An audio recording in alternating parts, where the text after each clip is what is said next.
Close your eyes for a moment. Actually, don't. You'll want to stay present for this. Picture yourself suspended in open water. No reef below you, no floor, no walls, just water.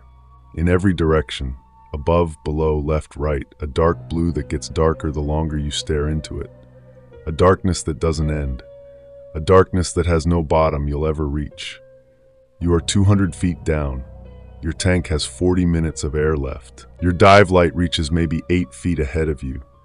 And somewhere below you, somewhere in that infinite column of black pressing up against the bottom of your fins, something just moved.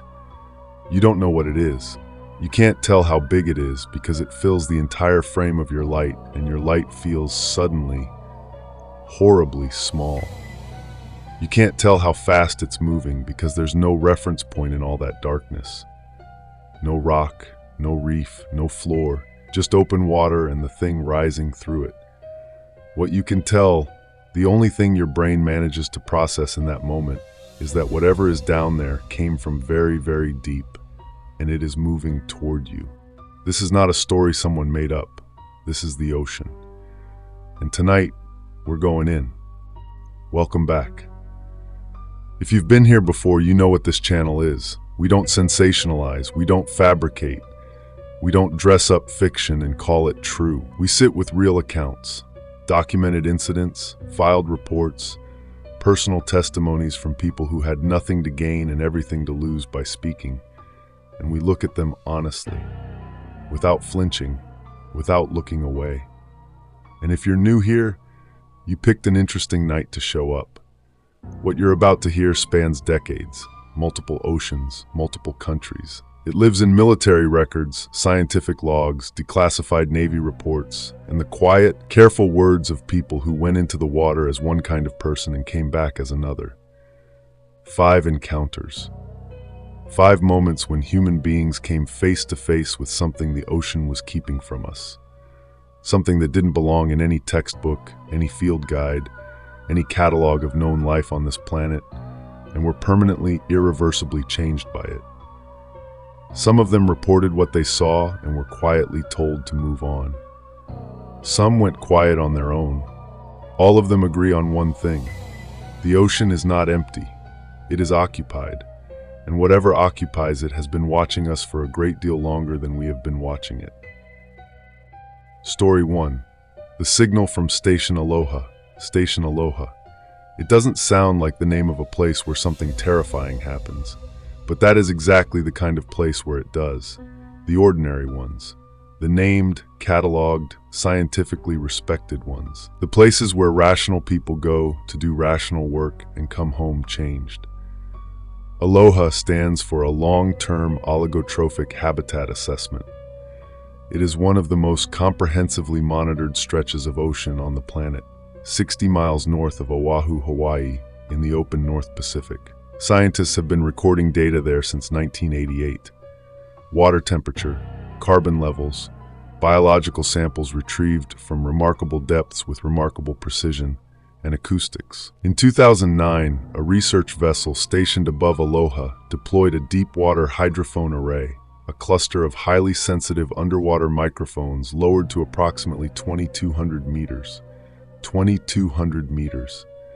That is nearly a mile and a half straight down into water so cold, so compressed, so removed from the world of light and air that most life as we understand it simply cannot function there.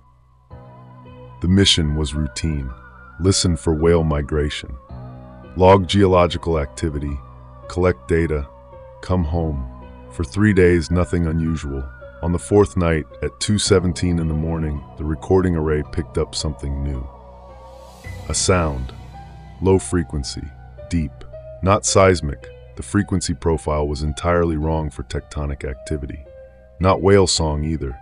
The pattern was too rigid, too mechanical, too perfectly structured for any known biological source.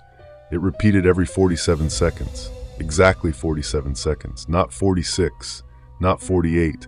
Not 47 and a fraction, 47 seconds. Precisely, again and again and again, with the regularity of a clock, the deliberateness of a signal, the patience of something that had been doing this for a very long time, and intended to keep doing it. For 6 hours, the research team monitored that sound. Nobody went to sleep. Nobody suggested going back to their bunks. They stood around the monitoring equipment in silence and watched the waveform pulse on the screen. Regular, steady, impossible, and none of them said out loud what all of them were thinking. That this sounded like something calling to something else, somewhere further down. At hour 6, the signal stopped.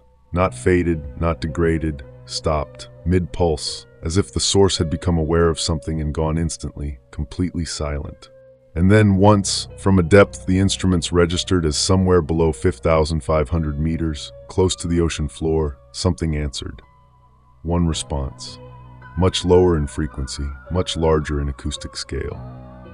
A sound the researchers would later describe not just as something they heard, but as something they felt. A vibration that moved through the hull of the vessel and through the soles of their shoes and into their bones before they had time to decide how to react. The lead researcher, whose name was withheld from every version of this account at her own explicit request, gave a private interview 2 years after the expedition.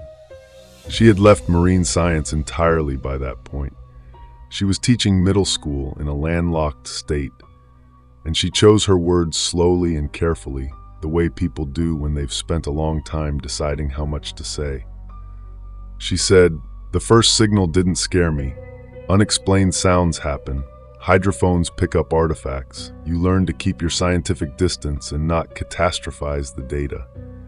But when the answer came from below, I felt it before I heard it. Not just the sound, something else. Something I have not been able to name in 16 years of trying. Like being looked at.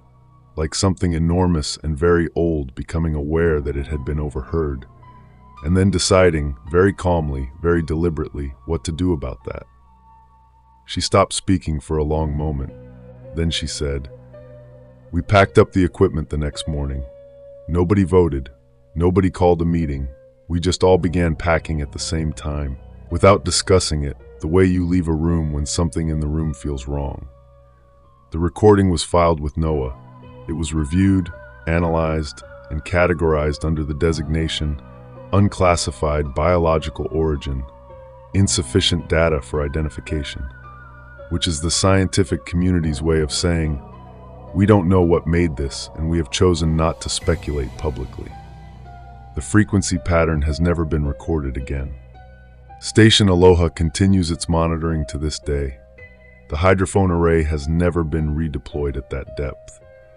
Nobody has provided an official explanation for why. Story 2.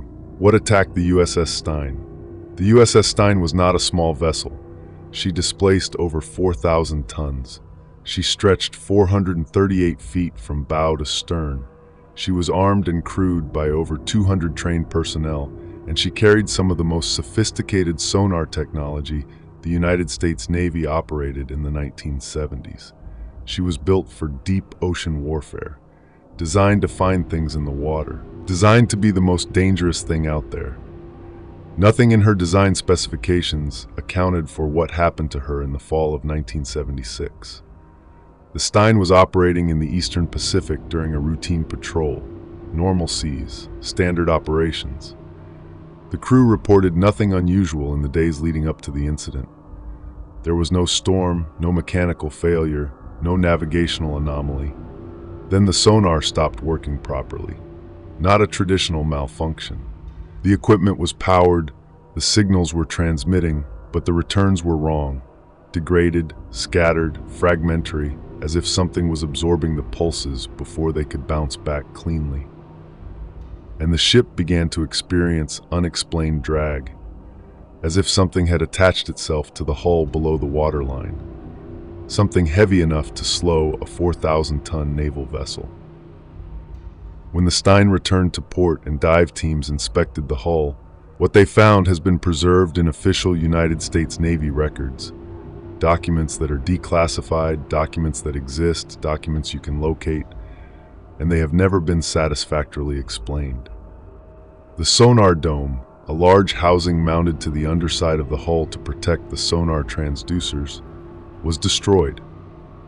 Not damaged in the way equipment gets damaged through use or collision.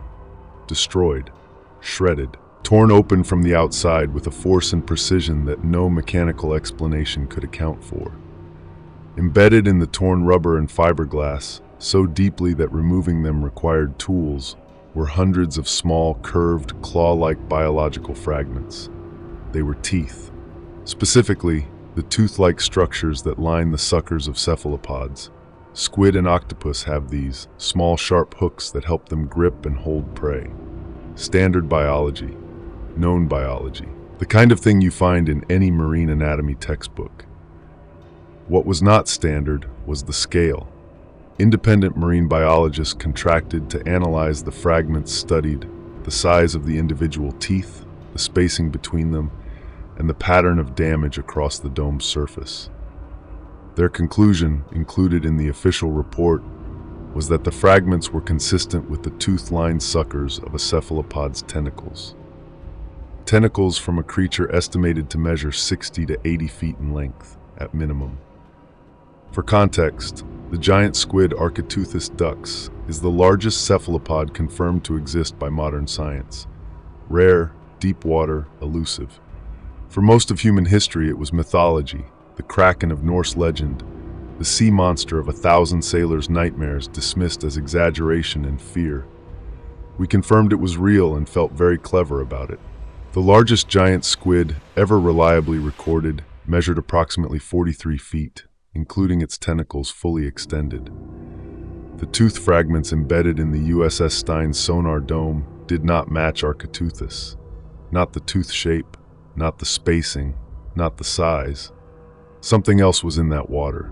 Something that looked at a 4,000-ton United States Navy warship, equipped with weapons and crew and sonar, built to be the apex of its environment.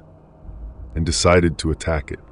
Deliberately, not out of confusion. Not by accident. The pattern of damage across the dome was not random. Something wrapped itself around the underside of that vessel and pulled, methodically, purposefully, trying to get through. The official incident report acknowledges the biological material. It acknowledges the damage. The cause is listed, in plain language, as unknown. The Navy replaced the dome and returned the Stein to service. She was decommissioned in 1992. Whatever she encountered in the Pacific that fall was never identified, never located, never discussed at any official level beyond that initial report. Perhaps it went back down, into the cold, into the dark, back to wherever things of that size go when they're finished with us. Or perhaps it's still out there, in the deep water, circling something we haven't noticed yet. Story 3. The footage from 8,000 meters. There is a place in the Pacific Ocean so deep, so cold, and so comprehensively hostile to life as we understand it, that reaching it is genuinely more difficult than reaching the surface of the moon. The Mariana Trench, the deepest known point on the surface of this planet. In 2007, a joint research team deployed a remotely operated vehicle into the trench for a survey descent. The mission was geological. They were mapping the trench walls, cataloging sediment composition, collecting samples, standard deep-sea science. The ROV's camera ran continuously throughout. At 8,143 meters, just over 5 miles straight down, in water pressurized to 800 times what we experience at the surface, in darkness so total that no sunlight has touched it in geological history, the downward-facing camera captured something in the water column above the vehicle.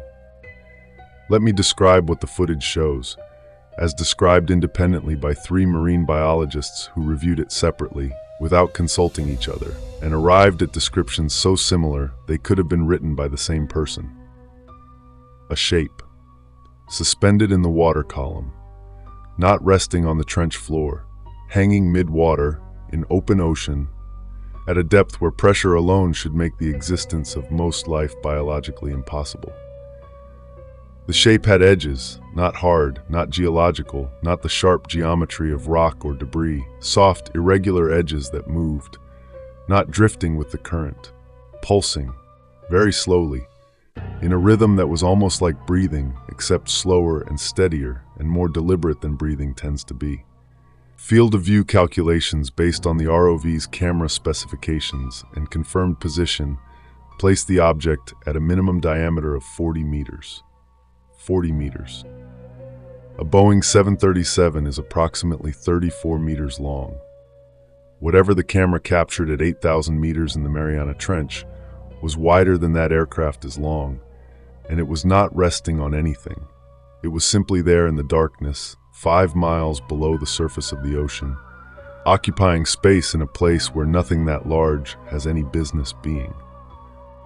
All 3 reviewing biologists submitted written assessments. All 3 included careful qualifications about the limitations of deep-sea imaging, the potential for acoustic or optical artifacts at extreme depth, the challenges of scale estimation in featureless dark water environments. And then all 3, in separate reports using different language, arrived at the same destination. If this is biological, we have no framework for it. It does not correspond to any known organism. It does not correspond to any theorized organism. It exists, if it exists at all, outside the boundaries of what we currently understand to be possible. One biologist included a single additional sentence in her raw notes, not in the published summary discovered later through an information request. It read, "The object appeared to react to the ROV's lights in the final 12 seconds of footage. The movement, if real and not imaging artifact, suggests the presence of awareness. Awareness. At 8,000 meters, 40 meters wide. The full footage, 47 continuous minutes of the relevant recording section, has never been released publicly. A 12-second clip exists in a private research archive and has circulated among a small community of marine biologists and deep-sea researchers for years. No one who has watched it has produced a consensus explanation. No one who has watched it has found it easy to stop thinking about afterward. The ROV completed its mission successfully and was brought back to the surface. It was retired from service the following year. The official reason cited was equipment maintenance concerns. Nobody has elaborated on that. Story 4. The diver who stopped talking. The Blue Hole at Dahab, Egypt, is one of the most famous dive sites in the world. It is also one of the most deadly. Locals call it the diver's cemetery, which is not a metaphor. The vertical shaft drops to approximately 160 meters. A natural tunnel called the Arch connects it to the open Red Sea at 56 meters depth. To pass through that tunnel, to enter the darkness of it and swim through and emerge on the open ocean side, is considered among the most technically demanding and dangerous dives in the world. Dozens of people have died attempting it. Not all of their bodies were recovered. In 2004, a technical diver with 15 years of experience and over 2,000 logged dives descended into the Blue Hole alone. Against protocol. His choice. He had done it before, many times, and he was the kind of diver who had long since stopped being afraid of the things most divers fear. He came back. He sat on the beach for 4 hours without speaking. When his dive partner finally approached him and asked what had happened, he said 2 sentences. "There's something in the arch. Don't go back in." Then nothing. For 2 days. When he eventually gave an account, it was in a single interview with a French diving magazine. The journalist and the translator both noted independently in their own records that he did not make eye contact once during the session. That he kept both hands flat on the table in front of him, pressed down as if steadying himself against something. That twice during the interview he stopped mid-sentence, turned to look at the window, and appeared to be listening for a sound no one else in the room could hear. He said, "It was in the arch, not swimming through it, not passing through by accident, stationed in it, the way a person stands in a doorway when they want to block it, occupying the space deliberately, with intention. I saw it when I was approximately 4 meters from the entrance. My light hit it and it registered me. That's the only word I have, registered. It became aware that I was there. Not surprised by me, not startled. Nothing that size gets startled. It simply noticed me, the way you notice a moth that's flown into a room, and it waited to see what I would do. The journalist asked him what it looked like. He was quiet for a long time, long enough that the journalist later described it as one of the most uncomfortable silences he had ever sat through in a professional setting. Then the diver said, "Tall," which I understand makes no sense underwater, but that is the word I have, and I have not found a better one in the years since. Tall, and patient in the way that things are patient when time means nothing to them. When they have been in one place so long that waiting and existing have become the same activity. And I had the sense, I know how this sounds, I had the sense that what I was seeing was not all of it. That the part in the arch, the part my light could reach, was just the front of something much larger that extended back into the darkness behind it. How far back I cannot tell you. My light didn't reach that far. Nothing reaches that far. He sold his equipment within a month, every piece of it. Tanks, regulators, wetsuits, fins, the specialized technical gear that had taken him 15 years and a considerable amount of money to accumulate. He moved to central Germany, inland, as far from ocean water as one can reasonably get while remaining on the European continent. A follow-up request from the same magazine sent the following year was returned unopened. He has given no interviews since. He said, at the end of the one he did give, that he had run out of words that would make any difference. That the English language and the French language, and his own native language, all had the same problem, which was that they were built by people who had not seen what he had seen, and were therefore inadequate to describe it. He said, "There are no words for the kind of old I saw in that arch. There are no words for the kind of patient. You would need a language built by something that had been alive since before humans existed to describe it properly, and that language was not made for us to speak." Story 5. The Bloop. On August 5, 1997, NOAA's autonomous hydrophone array recorded a sound in the South Pacific. The hydrophone network is a system of underwater microphones distributed across thousands of miles of ocean floor, originally built during the Cold War to track Soviet submarines and later repurposed for scientific monitoring. It is extraordinarily sensitive. It can detect sounds from sources thousands of miles away. It is, in the most literal sense, humanity's ear pressed to the ocean floor. What it recorded on August 5, 1997, has been called the bloop. The sound lasted approximately 1 minute. It was ultra-low frequency, far below the range of human hearing in its original form. Researchers, as is standard with such recordings, increased the playback speed to bring it into audible range. The result is a low, rising sound, organic in its movement, irregular in a way that geological processes rarely are, with a shape and arc that reminded the scientists who first heard it not of machinery or tectonic activity, but of something alive. The bloop was detected simultaneously by hydrophone stations more than 5,000 kilometers apart. 5,000 kilometers, approximately the distance from London to New York. A single sound from a single point of origin reaching both ends of that span with enough intensity to register clearly on recording equipment and leave no ambiguity about what the instruments had captured.